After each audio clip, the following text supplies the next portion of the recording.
심플한 애니메이션인데 이 동영상이 주는 메시지는 심각합니다. 중독 현상에 대해서 이야기를 하는 겁니다. 현대인들이 얼마나 많은 것들에 중독되어 있고 중독의 피해가 얼마나 심각한지에 대해서 얘기를 하는 것이죠. 처음엔 호기심으로 시작을 하죠. 모든 중독이 그렇습니다. 처음엔 호기심으로. 근데 서서히 반복되고 또 빈도가 강도가 세지기 시작하면 그것이 나중에는 삶을 장악해 버립니다. 그거 없이는 못 사는 것이죠. 거기에 헌신하는 것이고 그걸 사랑하는 것이죠. 거기에 매몰되는 것이죠. 자기도 모르는 사이에 서서히 그 중독에 폐해가 돼서 삶이 피폐하고 결국 페인으로 몰락하는 마지막의 모습을 짧은 애니메이션으로 그려내고 있어요. 근데 이게 오늘 설교와 많이 연관이 있습니다. 우리 모든 사람들은 누구나 할 것 없이 자기가 사랑하는 것에다가 자기의 삶을 헌신합니다. 대표적으로 두 가지를 볼 수 있습니다. 내가 사랑하는지 안 하는지 뒤에 결론에도 말씀드리겠습니다만, 내가 거기다가 내 물질을, 내 소유를 아까워하지 않고 투자하느냐, 그리고 내가 그 없는 시간을 내는데 거기에다가는 내는 시간은 전혀 아깝지 않고 거기에 머물러 있는 것이 시간이 오래냐, 물질과 시간을 통해서 내가 사랑하는 것을 알 수 있어요. 나의 24시간, 나의 일주일의 라이프 사이클을 쭉 그려보면 내가 무엇을 사랑하는지를 보여주는 거예요. 여러분은 잘 알 거예요. 우리는 다 관찰할 수 없지만. 사랑하면 뭐가 문제가 되냐면은 사랑하는 것에 동화가 된다는 것에 문제가 있어요. 나도 모르는 사이에 그것을 닮아간다고요. 그리고 같이 된다고요. 하나가 된다고요. 이것에 문제가 심각성이 있어요. 좋은 것이라면, 선한 것이라면 그것을 닮아가면 좋겠지만 대부분의 세상에 있는 것들이 그렇지 못하기 때문에 우리의 삶을 피폐하게 하고 우리를 망가뜨린다는 데 문제가 있습니다. 그래서 오늘 읽은 사도 요한일서 사도 요한이 있었는데 사도 요한이 뭐라고 얘기했냐면은 경고하고 있어요. 너희들이 그 인간의 연약함과 부족함을 알기 때문에 너희들 세상을 사랑하지 말라고. 세상을 사랑하면은 세상과 같아진다고. 그럼 여기서 말하는 세상이 뭐고 왜 우리가 세상을 사랑하면 안 될까? 왜 이렇게 경고를 할까? 뭐 때문에? 뭐가 그렇게 심각하기 때문에 이 세상을 살아가는 우리들에게 또 중독이 만연한 이 시대에 오늘 말씀은 나도 모르게 중독이 되어 있거나 중증이거나 아니면 시작 단계거나 아니면 그 폐해를 심각하게 후유증을 겪고 있는 사람, 그리고 또 수많은 유혹에 시달리고 있는 여러분들에게 오늘 말씀이 굉장히 도움이 될 것이고, 이런 마지막에 비참한 모습으로 인생을 끝에를 이런 식으로 끝내지 않기 위해서 오늘 말씀 잘 귀담아 들으시고 결단하고 내가 진정으로 사랑해야 될 것이 무엇인지를 온전히 깨닫는 시간 되기를 간절히 축원합니다. 자, 그러면 첫 번째로 무엇이 그러면 도대체 세상을 사랑하는 것입니까? 오늘 16절에 나와 있어요.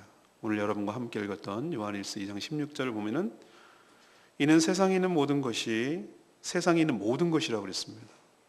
예외 없이 육신의 정욕, 안목의 정욕, 이생의 자랑이니 라고 표현하고 있어요. 이것들이 바로 이것을 추구하며 사는 삶이 세상을 사랑하는 것이죠. 우리는 많이 오해합니다. 세상을 사랑하지 마라. 그러면 세상을 사랑하지 않으면 미워하는 것인가? 근데 하나님이 세상을 이처럼 사랑하라고 하지 않았는가?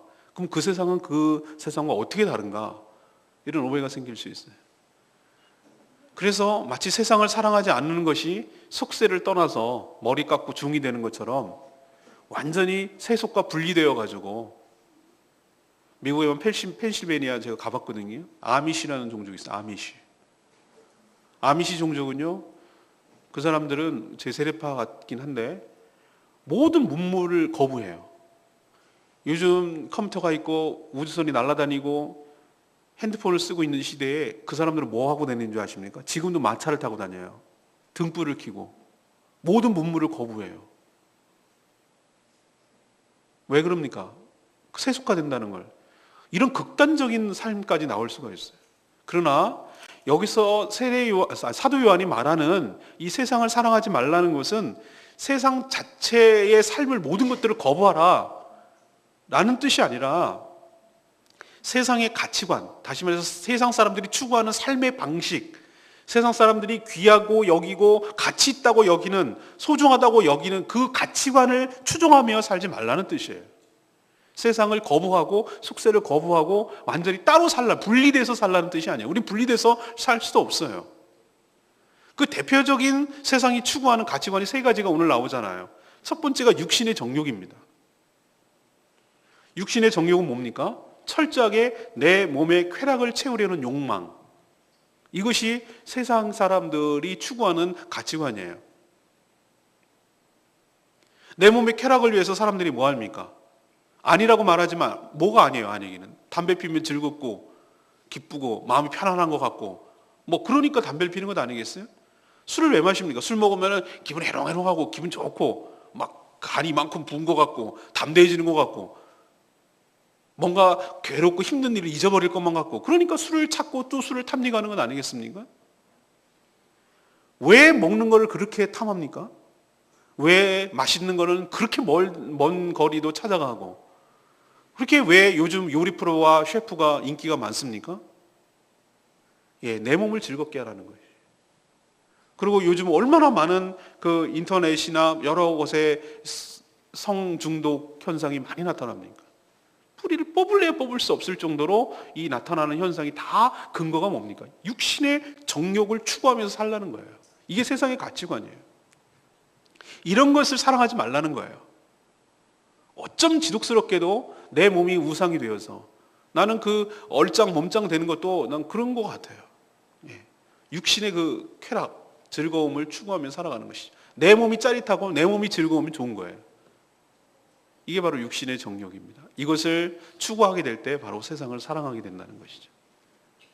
두 번째 언급하는 것이 뭡니까? 안목의 정욕입니다. 안목의 정욕. 안목이란 저 사람 안목이 좋네 할 때 그 눈으로 통해오는 욕심이에요. 그러니까 네가 본 것을 네가 차지하고 소유하려는 욕망. 이것이 안목의 정욕이에요. 사람들이 왜 게임이나 오락에 빠집니까? 내 눈을 즐겁게 하기 위해서. 왜 게임 아이템을 더 얻으려고 하고 왜 레벨이 높아지기를 원하고 내가 과시하려고 합니까? 내 눈에 보이는 것을 내 눈요기를 채우기 위해서. 그리고 왜 좋은 집, 좋은 차, 좋은 옷을 입고 싶어 합니까? 그리고 왜 이렇게 쇼핑 중독에 많이 빠집니까? 이거 사고 저거 사고 또 사다가 또 되팔고 또 마음에 들어서 반품을 할 값이라도 일단 내가 소유를 하고 싶어 하는 쇼핑 중독이거든요. 반품하고 또 반품하고 이런 것을 일상화하면서 살아가는 내가 소유하는 것을 통해서 내 가치가 높아질 거라고 착각하는 가치관 속에 살아가기 때문에 이게 바로 안목의 정욕을 충족시키려는 욕망이거든요. 이게 세상 사람들이 추구하는 가치관이에요. 그러니까 이렇게 우리가 살아간다면 내 눈의 욕심거리를 다 채우려고 하고 살아간다는 것이 바로 세상을 사랑하는 거라고 얘기하고 있어요. 성경은요 이렇게 뜬구름 잡는 얘기 하지 않아요. 뭐 그런 것 같기도 하고 안 그런 것 같기도 하고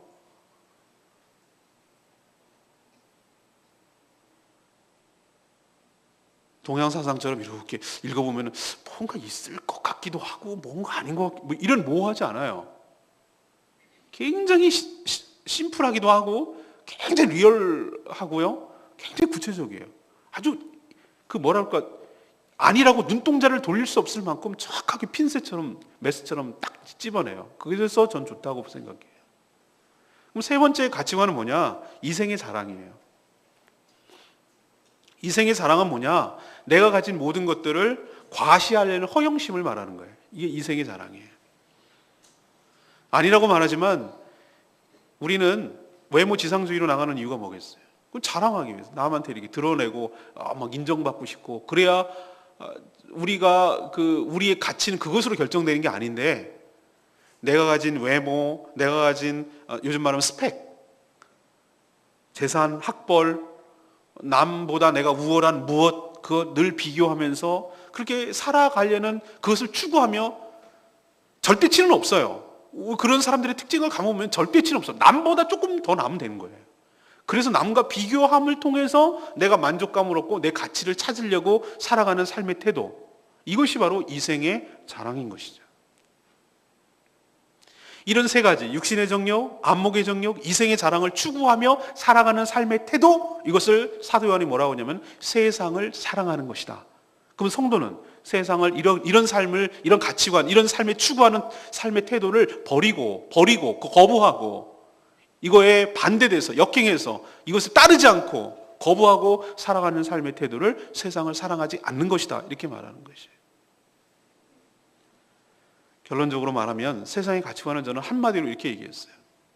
이 모든 세 가지를 뭉뚱그리고 압축해서 말하자면 뭐라고 한마디로 얘기하고 하냐면은 세상은 이렇게 얘기해요. 네가 바로 신이야. 네가 하나님이야. 모든 사람들이, 모든 것들이 다 너를 사랑하게 하고 너를 존경하고 너를 추앙하게 만들어라. 이런 인식을 계속해서 심어주는 거예요. 지독스러운 이기적인 삶의 태도, 지독스러운 나르시시즘, 자기를 사랑하는 거, 자기 만족을 추구하게 만드는 거, 자기 과시, 자기 허영심, 이런 것들을 계속해서 추구함으로 자기 만족을 추구하면서 살아가고 세상에는 계속해서 속삭여요. 그 대표적인 것들이 광고 카피예요. 네가 이것을 소유하면, 네가 거기에 가면, 네가 이것을 체험하면 너는 행복하고 너는 가치 있는 인생이 될 거야 라고 모든 광고가 그걸 속삭여요. 이런 것을 역행하며 살기가 얼마나 어려운지 아십니까? 그런데 오늘 그런 것들을 역행하지 않으면, 그것들을 추구하면 나도 모르는 사이에 세상 사람들과 똑같이, 나도 모르는 사이라고 그랬어요. 거기에 나도 모르게 거기에 빠져서 깊숙이 개입해서 세상을 깊이 사랑하고 있는 내 모습을 오늘 동영상에 보듯이 발견하게 될 것이에요. 알면서도 그것을 놓지 못하고 계속 오늘도 경고를 하는데도 불구하고 어떻게 삶이 피폐해가고 어떻게 삶이 망가져가고 황폐해져 가는지를 지금 이렇게 말씀을 통하여 경고하고 깨우쳐 주는데도 그것을 여전히 놓지 못하고 그것을 정리하지 못하고 그것을 끊지 못하고 계속해서 탐닉하고 그것이 몰입하고 거기에서 더 사랑하게 된다면 그 끝은 자명해요. 세상과 함께 몰락할 것이고 세상과 함께 심판받아 없어질 것입니다. 기억하십시오. 세상을 사랑하는 것, 곧 자신을 사랑하는 거예요. 이것 철저하게 배겨가지 않으면 우리도 세상에 따라 살 수밖에 없다는 걸 기억하시고 세상을 사랑하지 않는 여러분 되시기를 간절히 바랍니다. 그럼 두 번째 섹션 넘어가서, 그럼 왜 세상을 사랑하지 말아야 되는가? 왜? 뭐 때문에? 그게 15절, 16절, 17절에 나와 있어요. 첫 번째 15절에 보면 이런 얘기를 합니다. 15절에 이거죠. 이 세상이나 세상에 있는 것들을 사랑하지 말라. 왜? 누구든지 세상을 사랑하면 아버지의 사랑이 그 안에 있지 아니하니. 왜 우리가 세상을 사랑하지 말아야 되는 첫 번째 이유는 뭔지 아십니까? 세상을 사랑하면 하나님 아버지의 사랑이 내 안에 없게 된다는 거예요. 너무 극단적인 아닙니까? 하나님은 빛이세요. 빛. 여러분, 이런 모순된 말이 어디 있습니까? 환한 어두움. 이건 논리적인 모순이에요. 환한 어둠이 어디 있어요, 세상에? 하나님 제로섬이에요. all or nothing이에요. 하나님이 사랑으로 충만하지 않으면 그냥 비어있는 중립이 아니고 그건 어둠으로 채워져 있는 거예요. 빛이 가득하지 않으면 그냥 빛도 어둠도 아닌 중간이 없어요. 빛의 부재가 어둠인 줄로 믿습니다. 하나님의 사랑이 없으면 세상 사랑으로 채워져 있다고. 우리가 인간이 그렇다고요. 회색지대, 중간지대가 없다고요. 그런데 우리가 세상을 사랑하면 뭐가 문제가 심각해지냐면은 하나님의 사랑이 우리 가운데 없다는 거예요. 근데 그게 뭐 어때서냐고요? 하나님의 사랑이 끊어지는 그 순간 우리는 죽은 목숨이라고. 어린아이로 치면 탯줄이 끊어진 거예요. 오늘 꽃꽂이로 치면은 뿌리가 잘리는 거예요. 이거는 시간만 가면 죽어요. 시간이 지나가면. 그거라고요. 우리 존재라는 게. 좀비예요. 멀쩡하게 걸어 다니는 것처럼 보이지만 이거는 산 것도 아니고 죽은 거예요. 시간 지나면 죽을 인생이라고. 하나님의 사랑이 없는 인생이 뭐 어떻다고요? 그냥 우리 나름대로 살아갈 수 있다고. 천만의 말씀. 갓난아기가 부모의 사랑을 벗어나는 순간, 부모의 보살핌을 받지 않는 순간 그 아이는 생존할 수가 없어요. 제대로 자랄 수가 없고 제대로 사랑구실할 수가 없어요.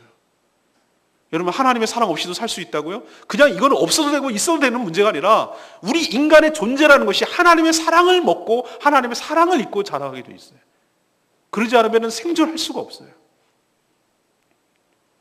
여러분, 유기견 가끔 프로그램 같은 데서 보잖아요. 걔네도 처음엔 그러지 않았을 거예요. 근데 주인으로부터 버림받았을 때 그 상실감과 애들 보세요. 그 개들. 상처받아가지고 사람 두 가지 모습을 보는데 난 너무 가슴이 아파가지고 인간이 진짜 무책임하다가 난 막 이렇게 화가 났어요. 그 프로그램 보면서. 왜 책임지도 못할 걸 갖다가 길러가지고 저걸 만드냐 말이지. 애들이 이러는 거야. 버림받은 개들은 특징은 이래요. 둘 중에 하나 극단적인데 하나는 막 사랑을 갈구해. 막 사람이 다가오면 막 이렇게 막 핥으려고 그러고 막 오버하고 막 그래요. 애처로워요. 사랑이 그리워서 나 좀 사랑해달라고. 근데 또 하나 극단적인 게 뭐냐면 사람이 다가가도 이렇게 뒷걸음치고 무서워하고 왜 상처받은 게 너무 싫으니까 또 상처받을까 봐 걔들이 이렇게 물러서더라고. 그거 보면은 너무너무 막 가슴 눈물 나요. 근데 행색을 가만히 보니까 사람의 손길이 안 닿고 사랑을 받지 못하는 개들 보니까 털도 꼬질꼬질하고 어디 눈 하나는 짓물러 있고 발톱은 막 이래가지고 이러고 댕기고 이게 무슨 야생 짐승인지 뭔지 모를 정도로 아주 그냥 황폐하게 버렸어. 먹지는 못해가지고 그냥 삐쩍 몰아가지고 갈비뼈는 다 보이고 이러고 있는데 누가 재입양하겠어요 그거를. 그런 애들 끝에 가면요 결국 입양받지 못해가지고 한 달인가 뭐 있다가 보면은 주사 맞춰서 안락사 시켜요. 정말 가슴 아파요. 개도 그럴진데 애완견도 그럴진데 애완견도 누군가 주인의 보살핌과 사랑이 없으면은 그거는 죽은 목숨이나 다름없어요. 사랑하는 여러분, 우리 인간은 본질적으로 하나님의 사랑을 받고 하나님의 보살핌을 받고 하나님의 은혜 가운데 생존하고 존재하는 존재인 줄로 믿습니다. 그런데 오늘 뭐라고 얘기했어요? 너희가 세상을 사랑하면 하나님의 사랑이 그 속에 조금 있다. 없다라고 얘기했어요. 없다.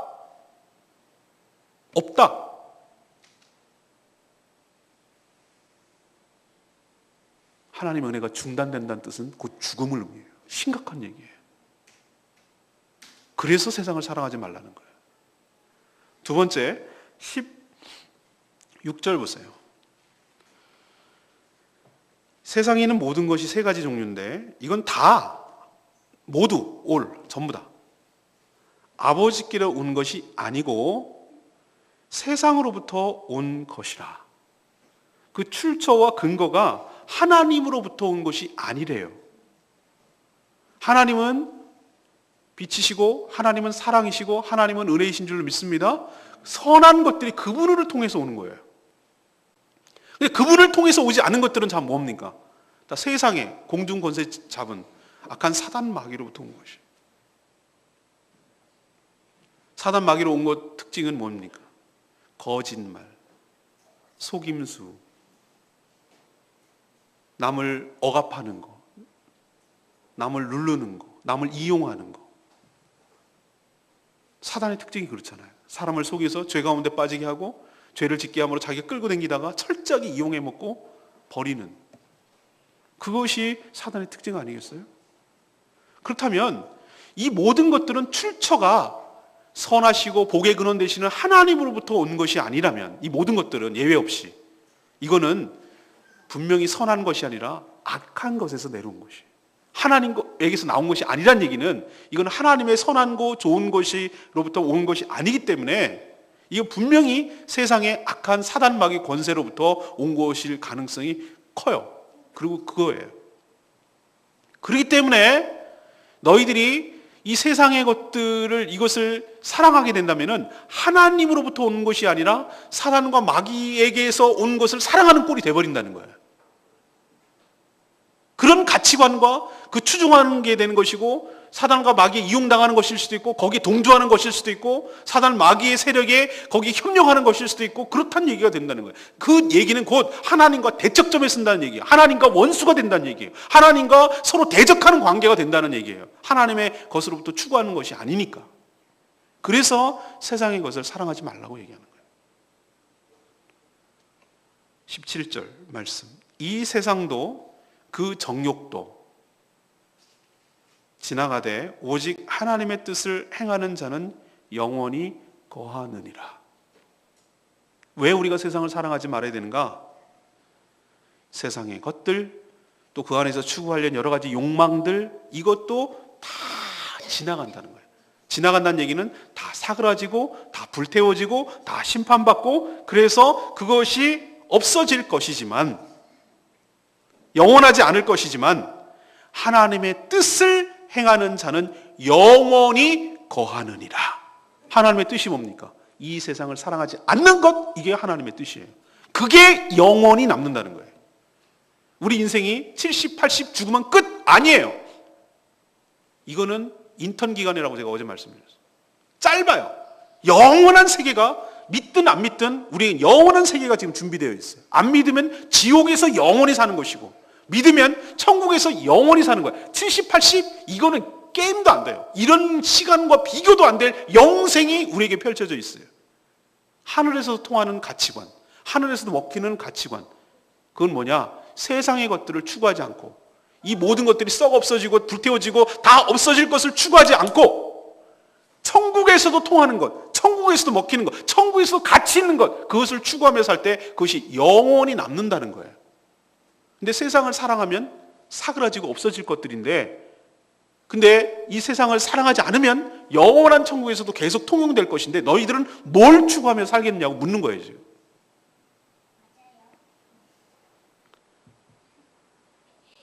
사랑은 여러분 속성이 나뉠 수가 없습니다.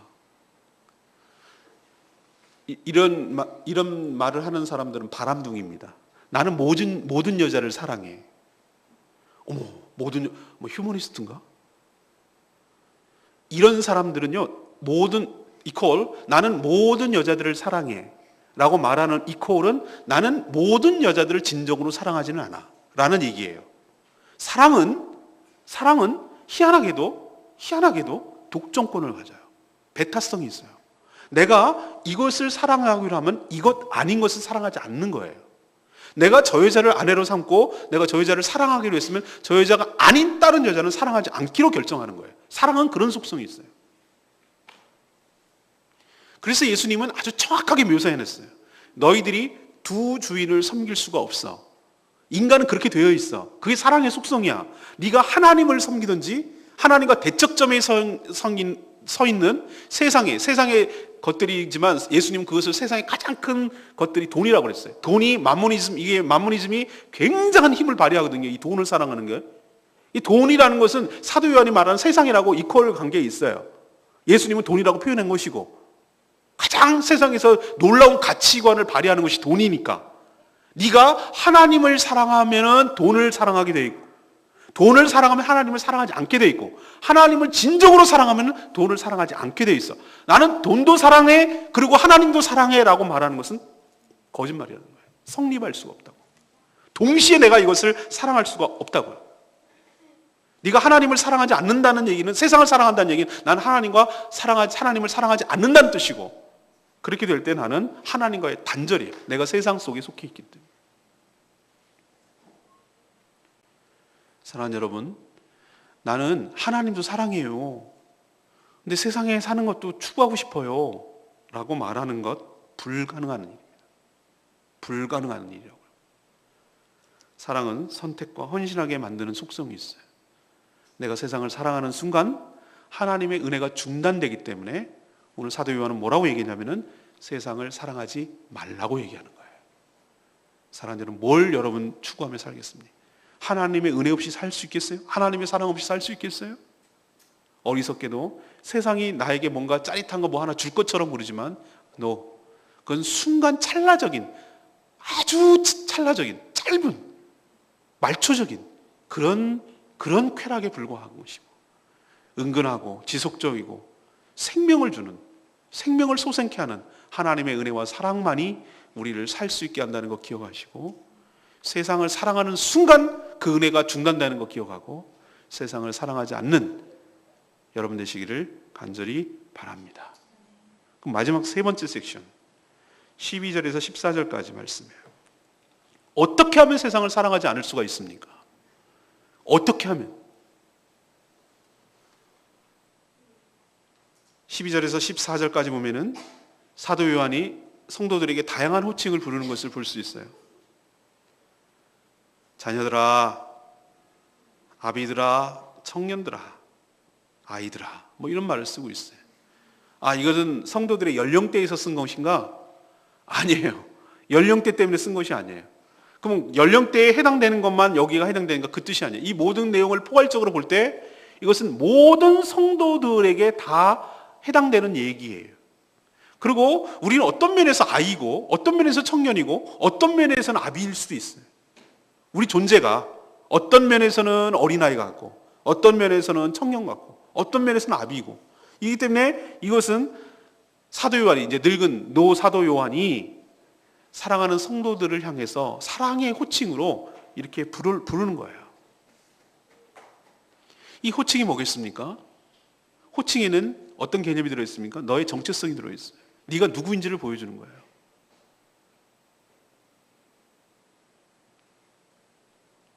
우리 아들 보고 아들 그러면은 내 아들이란 뜻이 아니라 우리 창이가 예쁜 딸 그러면은 딸이라는 거를 보여주는 거잖아요.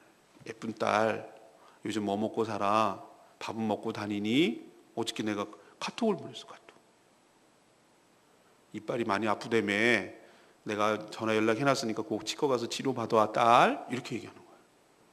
너 많이 힘들까 봐 아빠가 조금 용돈 보낸다. 밥 굶지 말고 잘 먹고 다녀. 이렇게 카톡을 보냈으니까 바쁜지 한참 만에 하트 뿅뿅 하고 막 고맙다고 그렇게 해서 반응이 온 거예요. 호칭은 관계를 설명하고 정체성을 보여줘요. 하나님으로부터 우리는 자녀입니다. 아이들아, 자녀야 말하는 거예요. 이렇게 표현하는 것은 네가 누군지를 보여주는 것이면서 동시에 관계를 설명하는 거예요. 얼마나 사랑스러운 표현으로 이렇게 불러내는 것이겠어요. 얘들아, 얘야 이렇게 부르는 거예요.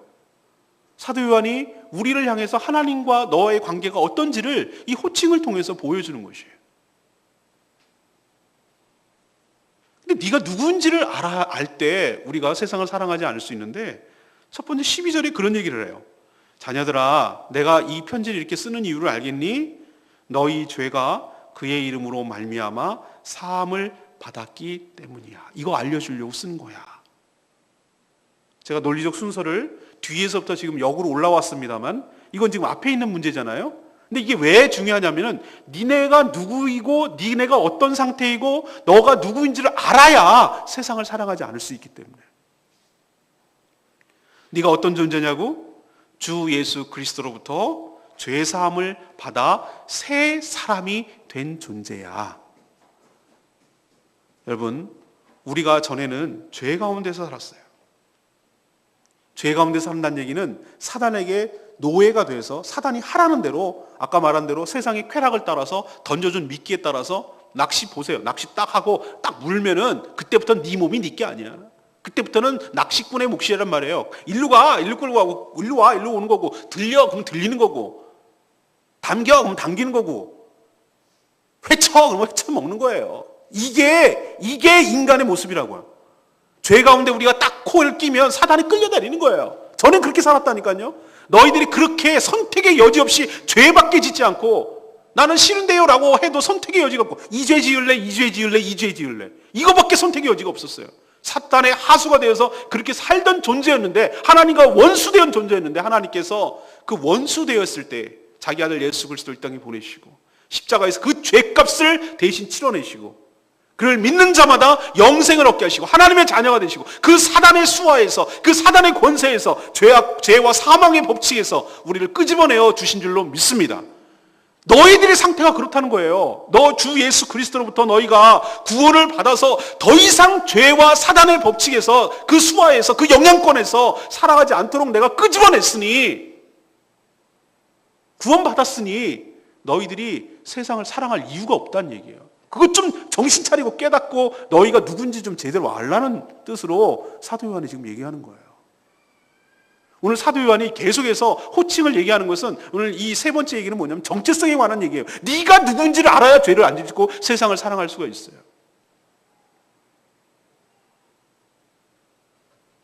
자리가 사람을 만든다고 제가 5학년 때까지만 해도 개구장이었어요. 초등학교가. 지금 생각하면 성추행인데 아이스 깨끼에 여자애들 고무줄 할 때 막 이렇게 하고 고무줄 끊어먹고 도망가고 뭐 이런 거를 주로 하고 막 물론 공도 차고 공부도 하고 그랬습니다만 그래 짓궂게 살았어요.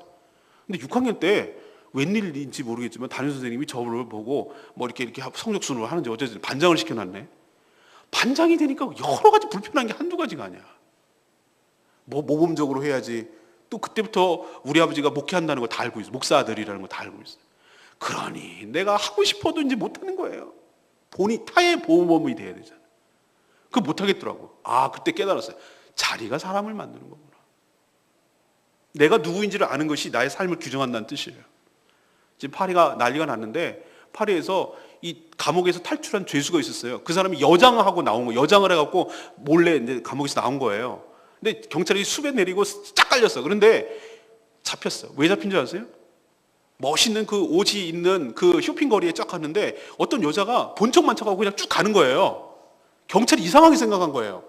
대부분의 여자는 저를 이렇게 쳐다보기라도 하고 가거든요. 한 번도 쳐다보지 않고 그냥 가는 거예요. 아니야 다를까 딱 가니까 여장한 그 탈옥 그거라는 걸 알았어요. 자기는 아무리 여장을 했어도 자기 정체성은 모릅니까? 남자라는 걸 알기 때문에 관심이 없는 거예요. 자기 정체성이 자기 삶을 드러내는 거예요. 우리나라 정신병원에 탈출해서 정신병자. 그 사람은 남자인데 자기가 여자라고 착각을 하는 사람이에요. 똑같은 원리로 잡혔어요. 이 사람은 어디에 잡혔냐? 명동에서 잡혔어요. 명동에서 옷가게에서 어슬렁어슬렁 하다가 딱 잡혔어요. 자기가 여자라고 생각하니까 좋은 옷 입는 데서 쳐다보고 있다가 어슬렁거려서 잡혔어요. 자기의 몸은 남자지만 자기가 여자라는 정체성을 갖기 때문에 자기가 정체성대로 살게 되어 있어요. 제가 오늘 지금 쭉 얘기하는 논리를 아시겠습니까? 우리의 삶을 세상을 사랑하지 않을 수 있는 것은 다른 비결이 있는 것이 아니라 내가 누구인지를 정확하게 아이덴티티가 정확할 때, 인식이 정확할 때 그때 비로소 내가 세상을 멀리하고 사랑하지 않을 수가 있어요. 이게 흔들리니까 내가 누구인지 어떤 존재인지를 흔들리니까 그냥 세상도 사랑하고 뭐도 사랑하고 이렇게 왔다 갔다 하는 거예요.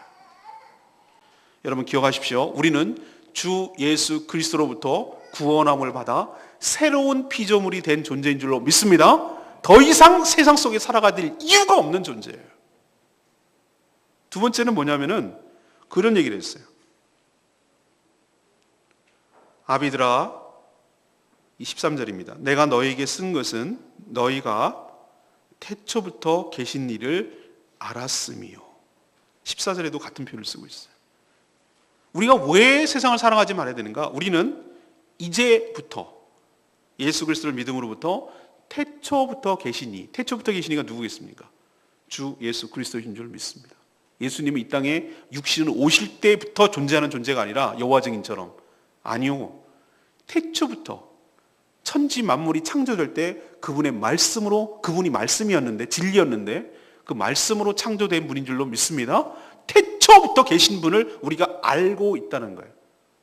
여기서 제가 안다는 것을 기도 시간에 설명했습니다. No way, I see, I know 의 개념이 아니라고 말씀드렸어요. 여러분 박근혜 대통령 대한민국 사람들 모르는 사람이 어디 있어요? 근데 박근혜 대통령 여러분 알아요?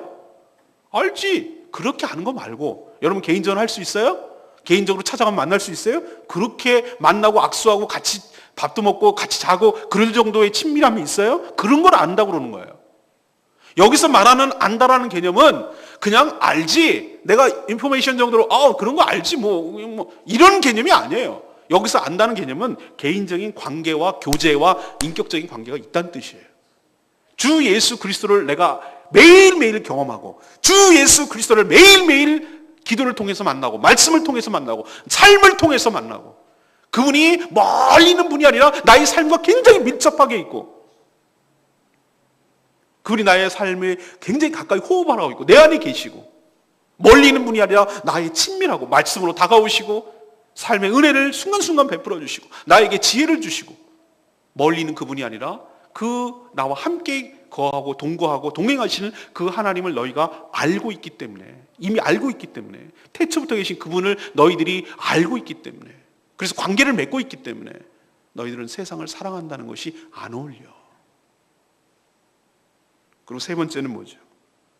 14절에 아이들아, 청년들아, 내가 너희에게 이렇게 쓰는 것은 너희가 강하고 하나님의 말씀이 너희 안에 거하시며 너희가 흉악한 자를 이기었음이니라. 이것 때문이라는 거예요. 너희들이 말씀 안에 있기 때문에, 그리고 너희 안에 성령으로 계시기 때문에, 그분이, 태초부터 계신 그분이, 네가 강해서 강한 것이 아니라 네가 네 안에, 너 안에 예수 그리스도가 계시고 성령으로, 그리고 너는 예수 그리스도 안에 있기 때문에. 그런데 너희들이 1대1로 싸우면은 악한 자들에게 지지만, 그 악한 흉악한 자들에게 지지만, 네가 내 안에 있고 내가 네 안에 있음으로 인해서 내가 그 흉악한 자보다 강하니, 그리고 십자가에서 그를, 흉악한 자를 이겼으니, 내가 이겼는데 내 안에 있는 너희들도 이긴 효과를 볼 것이니, 그리고 이겼으니, 내가 이김으로 인해서 너희도 이겼으니 더 이상 그 사단에게 끌려다니지 말고, 흉악한 자에게 끌려다니지 말고, 사단이 추구하고 있는 세상의 가치관에 끌려다니지 말고, 거기에 주눅들지 말고, 무서워하지 말고, 과감하게 그것들을 거부할 수 있는 그런 능력을 가지라는 거예요. 그걸 지금 사도 요한이 설명하고 있어요. 사랑하는 여러분, 우리가 어떻게 세상을 사랑하지 않을 수가 있습니까? 그것은 바로 내가 누구인지를 알 때, 다시 말해서 내 정체성이 누구인지를 바로 알게 될 때, 나의 삶에, 내 정체성에 걸맞는 삶이 나오게 되고, 세상을 살아가는 것이 성도의 삶과 맞지 않는다라는 것을 깨닫기 때문에 그것을 거부하고 세상의 삶의 가치관을 추구하지 않을 수 있게 될 줄로 믿습니다. 결론적으로 수많은 사랑하는 것들이 중독이라고 저는 표현했습니다. 지덕스럽게 사랑하는 것들. 근데 요즘은 정말 악한 영향이라고 생각하는데, 수많은 세상의 문화 중에 하나가 이 일본말로 덕후라고, 덕후, 매니아를 굉장히 포지티브, 그러니까 긍정적으로 설명해내는 것을 보고 제가 깜짝 놀랐어요. 그게 긍정적으로 거기 덕후고 뭐 매니아고 뭐 전문가고 말하지만, 저는 그 사람들의 가만한 삶을 보면은 그것은 다른 네거티브하게 설명하면 그거는 중독이에요. 거기에 매몰돼서 살아가는 거. 어떤 탤런트가 있는데 도라에몽에 빠져가지고, 그 사람은 나이가 40이 넘었는데 일본 그 도라에몽 캐릭터 있잖아요. 그거에 빠져가지고 그것을 모으고 했어요. 근데 그 사람의 과거의 삶을 얘기하는 걸 들었는데 왕따 당했어요. 저는 중독이 왜 올까라고 추적하고 생각해 보면은 소통의 부재가 중독을 가져오는 거라고 생각해요. 교감, 관계, 교제 이런 것들이 없어지면은 외톨이가 되고, 그러면은 뭔가에 탐닉하게 되고, 그 안에서만 교감을 누리게 되고, 그 안에서만 행복하고, 그 안에서 안식처가 되고, 그 안에가 보호막이 되어지고, 그 안에서 안주하고 따뜻하게 지내려는 속성 때문에 거기에 매몰되는 거야. 우리 삶이 세상과 교감하고 그 안에 푹 빠지지 않기 위해서는 딴 방법이 없어요. 우리가 예수 그리스도와 교감을 가지고 교제하고 소통해야 될 줄로 믿습니다. 또 하나, 예수 그리스도를 믿는 성도들, 교회 공동체 내에서 건강하게 교류하고 소통하고 교제하고 그렇게 될 때, 그것으로 통해서 오는, 하나님께서 뚝 떨어져서 복권 내려주시 우리에게 은혜를 주시는 것이 아니라 믿는 성도들을 통해서, 교회 공동체를 통해서, 부족하고 연약하지만 하나님께서 축복의 통로로 삼으셔서 그 연약한 성도들을 통해서 하나님께서 은혜를 부어주시고 위로해 주시고 축복해 주시고 도움을 주시고 그렇게 하실 줄로 믿습니다. 그러기 위해서는 어떻게 되는가? 우리가 세상을 사랑하지 않는 방법에 대해서 제가 얘기하는 거예요. 그것은 바로 예수 그리스도와 깊은 교제를 하셔야 될 줄로 믿습니다. 그것은 개인의 경건이 필요한 것이고, 말씀과 기도로 하나님께 더 가까이 나가야 되는 것이고, 또 실제적으로는 교회 공동체를 통해서 서로 더불어 함께 잘 지내고, 나 상처받아서 교회 싫어요 라고 말하지 말고, 그럼에도 불구하고 성도들이 서로 부딪히면서 깎이고 아프지만, 그럼에도 불구하고 성도를 통해서 주시는 하나님의 은혜를 기억하고 그렇게 교감하고 교제하고 그렇게 함께 할 때, 그때야 비로소 우리가 세상을 사랑하지 않을 수 있게 될 줄로 믿습니다. 내 의지와 결단으로는 힘들다니까요. 우리는 그렇게 강한 존재가 못 돼요. 우리 힘과 의지로 스스로 이걸 물리쳐낼 만큼 그렇게 독한 사람이 아니라니까요. 우린 연약해요. 그렇기 때문에 우리는 연대해야 돼요. 어떻게? 교회 안에서. 그리고 끊임없이 하나님으로부터 계속해서 내가 너를 사랑한다, 네 빈마음을 내가 채워줄게, 하나님께서 계속 은혜를 우리가 부어주셔야 우리가 세상을 그 빈 허하고 공허하고 이 빈마음을 채우지 않을 수가 있지. 세상을 채우려고 하지 않을 수 있지. 시도조차 안 하지.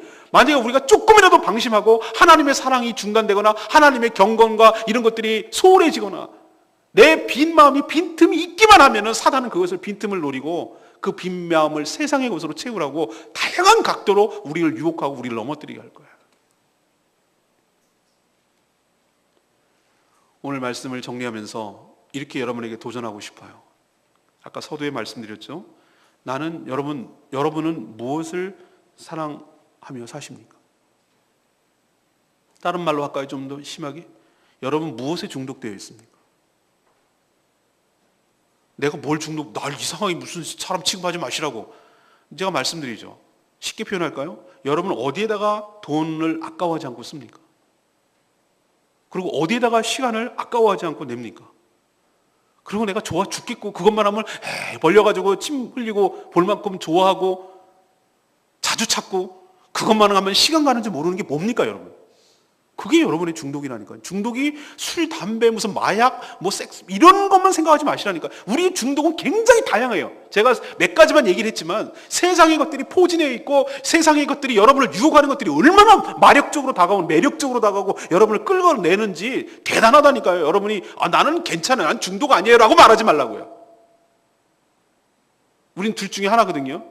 화나지 않으면 어둠이라고 제가 말씀드렸어요. 너무 극단적이냐고요? 아니요. 어둠의 부재가 바로 빛이라고 제가 말씀드렸죠. 하나님의 사랑이 없는 가운데 있으면 분명히 그 무언가 빈 것을 세상 것으로 채우게 되어 있어요. 인간은 그게 인간이에요. 오늘 진단을 해보셔야 돼요. 아니 오늘 말씀 듣고 내가 뭘 그렇게 빠져 있을까? 내가 뭐에 그렇게 재미 들려 있을까? 내가 뭐 하는데 그렇게 흥미를 잃고 세상에 살만 난다고 하는 걸까? 그것 세상의 것이라면, 하나님의 것이 아니라면, 하나님께서 채우는 게 아니라면 이거는 육신의 정욕, 안목의 정욕, 이색의 자랑, 난 여기 아닌 것도 해당되지 않는데, 아니요, no. 그런 표현에 어울리지 않는다 하더라도 내가 세상에 그 무엇에 내가 탐닉하고 있다면 그건 사랑하는 거예요. 세상을 사랑하는 순간 하나님의 사랑이 없다는 거 여러분 기억하십시오. 인간은 양다리 병행이 절대 불가능한 존재예요. 두 주인을 못 섬기게 되어 있어요. 선택하셔야 돼요. 세상을 사랑하면 은혜가 중단됩니다. 은혜가 중단되는 순간 여러분의 삶을 피폐하고 여러분의 인생은 절망 가운데 끝나는 거예요.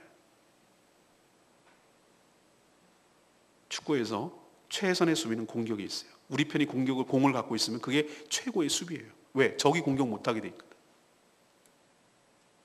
우리가 공격적으로, 적극적으로 하나님을 더욱더 깊이 사랑하게 될 때, 우리가 공을 갖고 있을 때 사단이, 세상이 우리를 멀리하게 될 줄로 믿습니다. 그냥 수비적으로 그냥 어떻게 하면 맞겠다는 생각이 하면 안 되고 우리가 공세적으로 내 구주 예수를 더욱 사랑. 오늘 찬양 불렀잖아요. 오늘 찬양 부를 때 저는 선곡을 할 때 설교와 항상 연관시켜서 선곡을 합니다.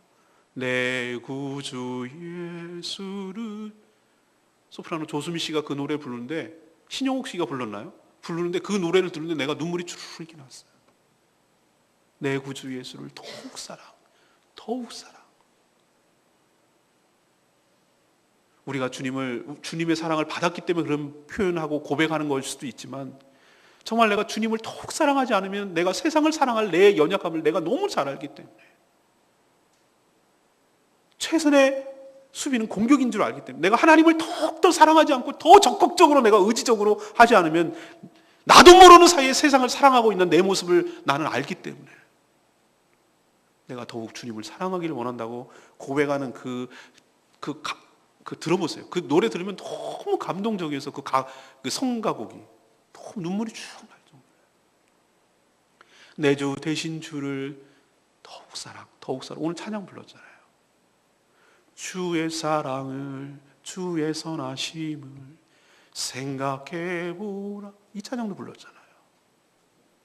얼마나 우리를 사랑하시는지, 그 하나님의 사랑을 배신하고 세상을 사랑하는 것은, 이거는 정말 진짜 하나님의 사랑을 받은 사람이라면 그렇게 살 수가 없어요. 여러분, 주님을 더욱 사랑하기를 원합니다. 그리고 세상을 사랑하지 않기를 원합니다. 네가 사랑하는 것이 무엇이냐고 물었을 때 내가 주님을 더욱 사랑합니다 라고 진심으로 여러분 마음속에 고백이 나오게 되기를 간절히 축원합니다. 이게 잘 사는 겁니다. 오늘 말씀 붙들고 기도하기 전에 우리 찬양집 210장 부르고 기도하겠습니다. 찬양집 210장입니다.